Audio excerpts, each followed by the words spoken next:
Hello everyone, welcome to Advait IAS Academy. আজি আমি another এটা important class লৈ আহিছো যত আমি discussion কৰিম important peasant uprising in Assam during independence movement. Okay? স্বাধীনতা আন্দোলনৰ সময়ত অসমত কি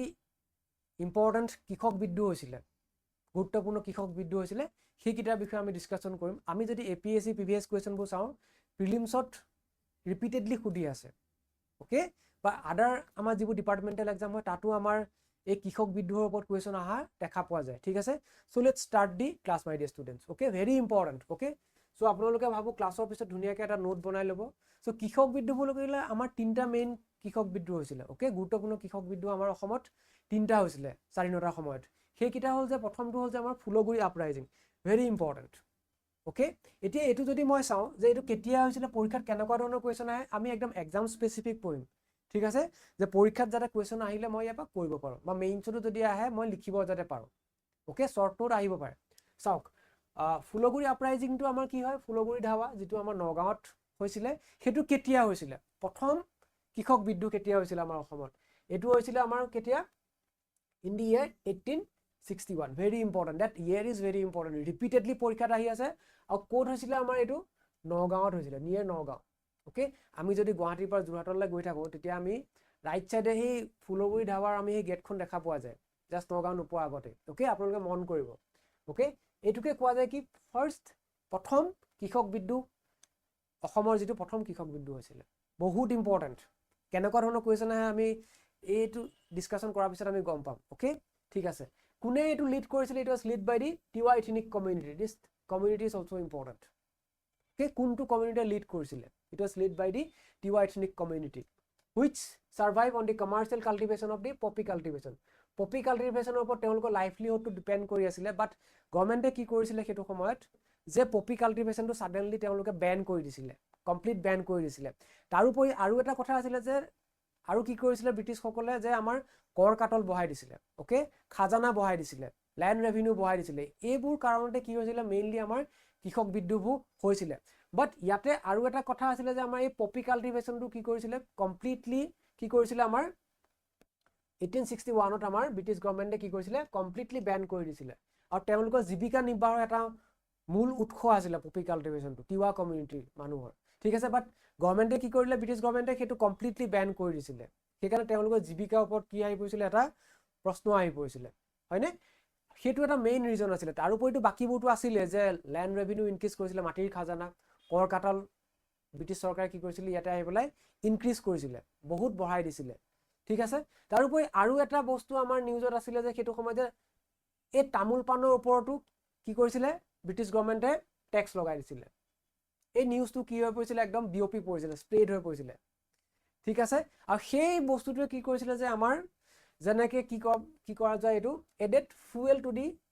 ফায়াৰ মানে জ্বলা জুইত ঘিউ ঢলা বুলি কয় যে হেতু হৈছিল মানে ইমানখিনি সমস্যা আছিল ল্যান্ড ৰেভিনিউ ইনক্ৰিজ কৰিছিল ওকে তাৰ পিছত ভেৰিয়াস আমাৰ ট্যাক্সবোৰ বঢ়াই দিছিল কৰ কাটল বঢ়াই দিছিল তাৰ পিছত পপি কাল্টিভেশনটো বন্ধ কৰি দিলে একেবাৰে তাৰোপৰি কি কৰিছিল যে এনেকুৱা এটা নিউজ আহি গৈছিল যে তামুল পানৰ ওপৰটো এটা ব্ৰিটিছ গৱৰ্ণমেণ্টে কি কৰিব গৈ আছে ট্যাক্স লগাব গৈ আছে এই গুটেই কাৰণবোৰ লৈ পেলাই আমাৰ এই ফুলগুৰি আপৰাইজিংটো আমাৰ ফুলগুৰি ধাৱাটো হৈছিল এই চাৰিটা কথা আপোনালোকে মনত ৰাখিব লাগিব ঠিক আছে বিশেষকৈ এই তামুল পানৰ ট্যাক্সে মানুহক আৰু কি কৰিছিল খং উঠাই দিছিল মানে হেতুৱে কি কৰিছিল added fuel to the fire মানে জ্বলা জুইত কি কৰিছিল ঘিউ ঢালি দিছিল এনে মানুহক খং উঠি আছিল যেতিয়া এই নিউজটো আহি গৈছিল হেতুৱে আৰু মানে কি কৰিছিল মানুহখিনি আৰু বেছি এগ্ৰেছিভ হৈ পৰিছিল okay so the news does spread and peasants from the various adjoining area তেওঁলোকে কি কৰিছিল adjoining area বোৰ কৃষকসকল আহি পেলাই এখন মিটিং কৰিছিল তেওঁলোকে ওকে এখন ৰাইস মেল গুটাইছিল যে কেনেকে এটো আমি এতিয়া অপোজ কৰিম ঠিক আছে ইয়াৰ পৰা আমি কেনেকে ৰক্ষা পাম হেবু ডিসকাশন কৰিব কাৰণে তেওঁলোকে কি কৰিছিল এখন ৰাইস মেল তেওঁলোকে কি কৰিছিল পাতিছিল ৰাইস মেল এখন পাতিছিল এগেইনষ্ট দি গভৰ্ণমেণ্ট যে গভৰ্ণমেণ্টক আমি কেনেকে মানে ইয়াৰ এগেইনষ্টত আমি প্ৰতিবাদ কৰিম হেবুক ডিসকাশন কৰিব কাৰণে এখন ৰাইস মেল পাতিছিল ওকে আৰু হেতু সময়ৰ নগাঁৱৰ যিজন আয়ুক্ত আছিল তেখেতে কি কৈছিল এই লেফটেনেন্ট সিংগা বুলি এজন পুলিশ অফিচাৰক এই ৰাইস মেলটো মানে কি কৰিব কাৰণে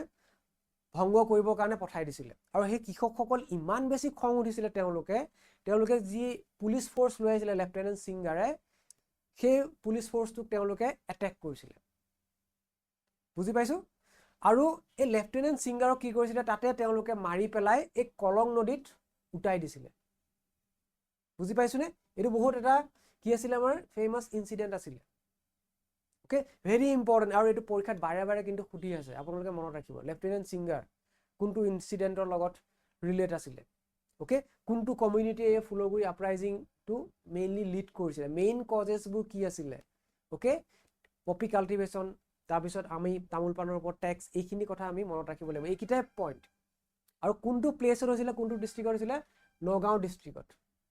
okay then again important is this date here is important 1861 okay আৰু date টো ইয়াতে দিয়া আছে this is the 18 October Phulguri dhaba বুজি পাইছো okay so তাৰ পিছত আমি ডিসকাস কৰিম নেক্সট আপৰাইজিং কি আছিল আমাৰ নেক্সট কৃষক বিদ্ৰোহটো আমাৰ কি আছিল ৰঙিয়া কৃষক বিদ্ৰোহটো আছিল আমাৰ okay এটো কেতিয়া হৈছিল সোৱা 24th December 1893 ডেট কিটা মনত ৰাখিব 24th December 1893 এটো কৰিছিল নিয়াৰ দি ৰঙিয়া মাৰ্কেট প্লেস ৰঙিয়া যিখন বজাৰ হৈছিল সেইখনৰ ওচৰতে হৈছিল আৰু কি কৈছিল পিজেন্ট সকলে কৃষক সকলে কি কৈছিল সেই মাৰ্কেটখন ভেন্ডেলাইজ কৰিছিল মানে কি ভাঙি পেলাইছিল ধ্বংস কৰি পেলাইছিল ওকে কজেছ টু কি আছিল এগেইন ল্যান্ড ৰেভিনিউ তেওঁলোকে কি কৰিছিল ইনক্ৰিজ কৰিছিল কৰ কাটলবোৰ বঢ়াই দিছিল হেতুক লৈ পেলাই কি হৈছিল কৃষকসকল একদম তেওঁলোক they were not happy মানে বুজি পাইছো নে মাটিৰ খাজানা বঢ়াই দিছিল কৰ কাটলবোৰ বঢ়াই দিছিল আৰু যিটো কৃষকসকলে কি কৰিব পৰা নাছিল এফৰ্ড কৰিব পৰা নাছিল ওকে হেবৰ কাৰণতে মেইনলি আমাৰ এই কৃষক বিদ্ৰোহকিটা হৈছিল ওকে নেক্সট আমি সাম নেক্সট ইম্পৰ্টেন্ট আপৰাইজিং টু কি আছিল কৃষক বিদ্ৰোহটো কি আছিল এটো পথৰুঘাট আপৰাইজিং ভেৰি ইম্পৰ্টেন্ট গুটেকিটা পৰীক্ষাত আহি আছে ওকে গুটেকিটা পৰীক্ষাত আমাৰ আহি আছে মই একেবাৰে শৰ্টলি ডিসকাশন কৰিছো একদম এক্সামিনেশন পইণ্ট অফ ভিউ পৰা ওকে মই অলপ পিছত দুটা কোৱেশ্চন ডিসকাশন কৰিম 2022 আৰু 2023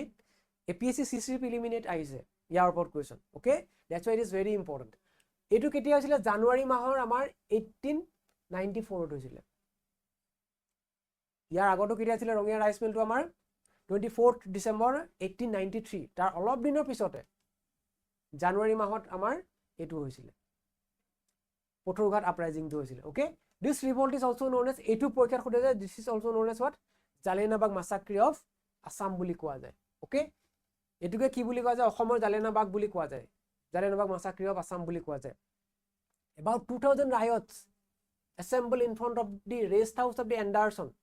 যিজন হেতু সময় ডেপুটি কমিশনাৰ আছিল দৰঙৰ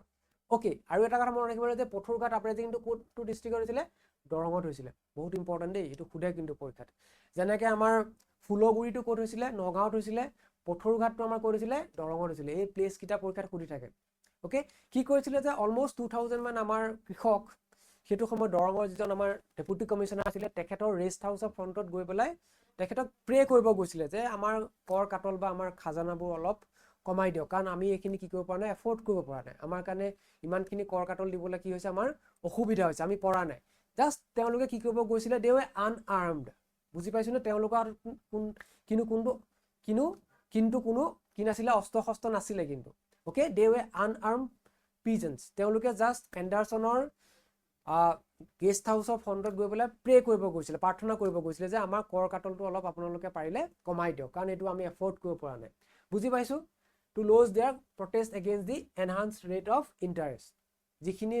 মানে খাজানা বঢ়াই দিছে সেইখিনি যাতে অলপ কমাই দিয়ে বুজি পাইছো হেতুৱে তেওঁলোকে কি কৰিব গৈছিল প্ৰে কৰিব গৈছিল ওকে আৰু তেওঁলোকৰ ওপৰতে কি কৰিলে পুলিচে কি কৰিলে ওপেন ফায়াৰ কৰি দিলে সেই আনআৰ্ম পিজেন্ট সকলৰ ওপৰতে কি কৰিলে পুলিচে ফায়াৰিং কৰিলে যেনেকৈ আমাৰ জালিয়ানাবাগ মাসাক্ৰিত যেনেকৈ আমাৰ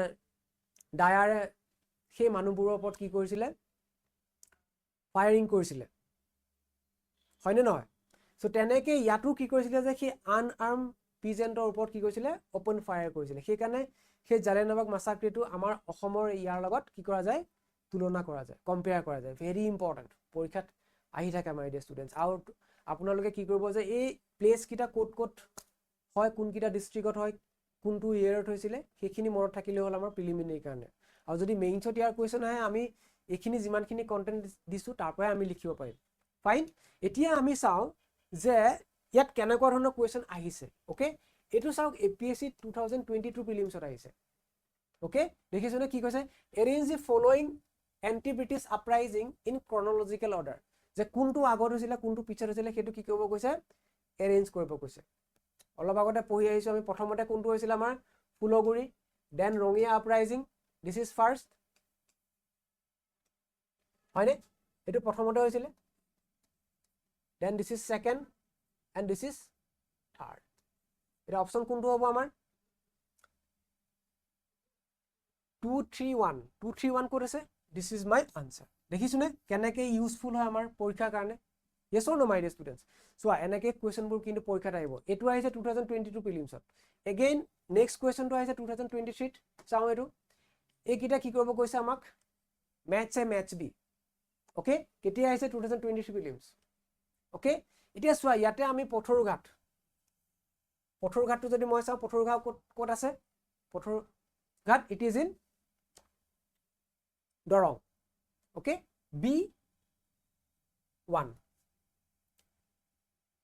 okay so B1 is in eta B দেখিলো